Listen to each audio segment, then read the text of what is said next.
If I'm wearing a shirt with buttons, I know I'm gonna have to plan at least 20 minutes before I, get that completed. If I wear a shirt like that to the doctor's office, I end up having to have somebody help me unbutton or button my shirt for me.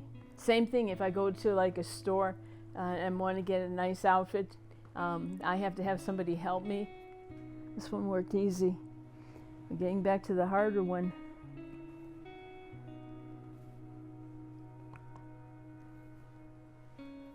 When you've done things all your whole life, and then all of a sudden you can't do them.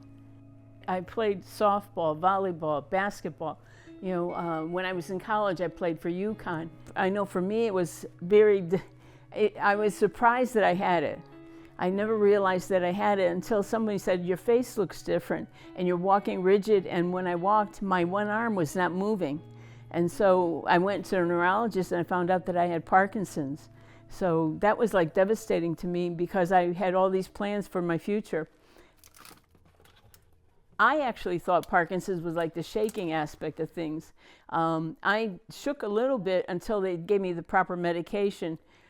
Before they regulated my medication, I used to fall like 7 times a day in the house so that I would like look like somebody beat me up, kind of a thing. I had all these bruises. So I lived most of my life being independent by myself.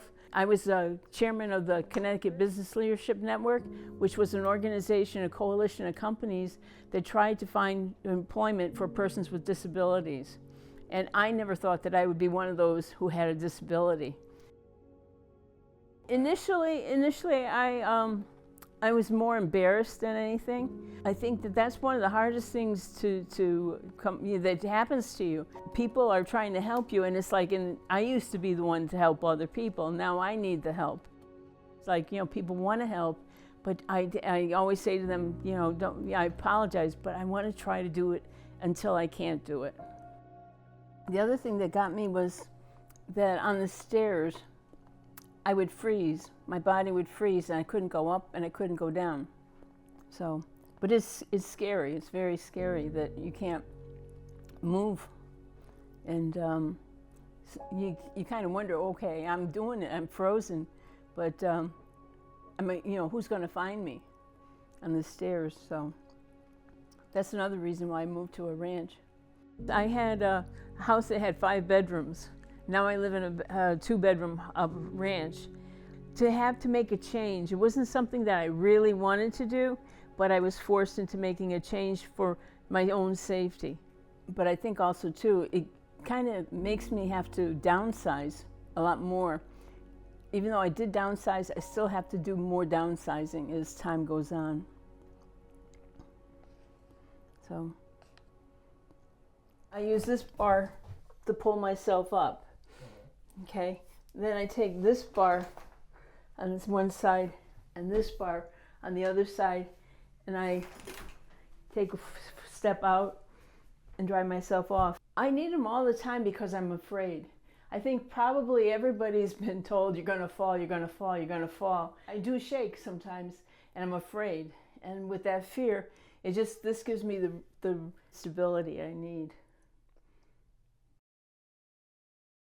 If I feel like falling, I know that I have something I can hold on to.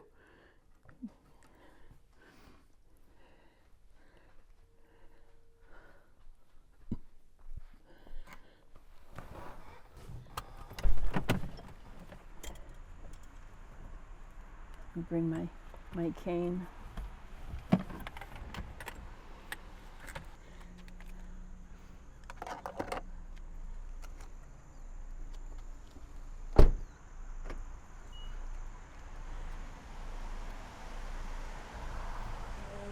Hand. And that foot out. Good. Knee down.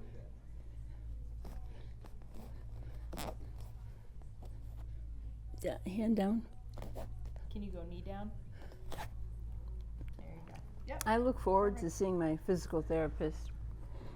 We just started doing the exercise trying to get up off the floor. And that kind of boosted my spirits a little bit.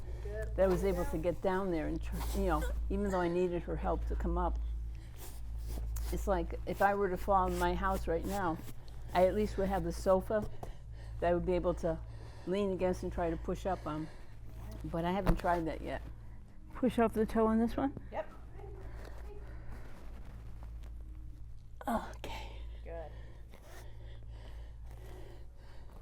Ta-da! Still, I will catch you, Okay, I know. but I still want you To fall. Imagine I wasn't here. What are you gonna do? How are you gonna right yourself? I run that way. Perfect. All right, here we go. And go. All right. I'd say it's like about 3 years since I've been able to actually get up from falling by myself. Okay, I'm gonna come here, the chest. Good, lean forward, lean forward. A little bit more, a little bit more. Good, you ready? Yeah. Go. Good, that was a good one. You just wanted a hug. Step, step. My dream was to move to some place where I'd be by the water and be able to play golf. And now, if I ever would try to, swing a club, I would fall over. This one's hard, this one's hard. Get that other foot. Yep. But you got to try to do something to compensate that. So now what I do is I go with my nephew and I teach him how to golf. Thank you. All right, Reggie, great work. Always a pleasure. Mine. Hey, I'm thankful for you. And I grab this one here. Go up. Parkinson's is tough, and there's no cure for Parkinson's. But you have to keep trying and you have to keep moving forward.